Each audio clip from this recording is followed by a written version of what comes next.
কতটা এক্সাইটেড আজকে? ওর বাবা প্রচন্ড, ভেতরটা এরকম হচ্ছে, আমি জানি না কেন। তবে আমি প্রচুর মানে গানের সাথে সবার সাথে হাসি খুশি মেতে আছি, বাট ভেতরে একটা আনচান হচ্ছে। আর গানগুলো কি আজকের জন্য সব স্পেশাল?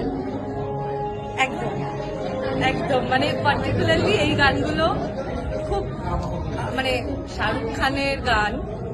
অফকোর্স মানে শাহরুখ খান হচ্ছে রোম্যান্টিসিজমের একদম টপ লেভেলের স্টার। সেই জায়গা থেকে আমরা ওর গান চালাচ্ছি যে রোম্যান্টিক মানুষ, আমরা রোম্যান্টিক সিজন নিয়ে চলছি, আর বিয়ে বলে কথা। তোমার শাহরুখকে দেখার জন্য কতটা মানে তড়পাচ্ছে মন? একটু তো তার বাচ্চা, বাট আমি স্টিল অপেক্ষা করছি শুভদৃষ্টির জন্য।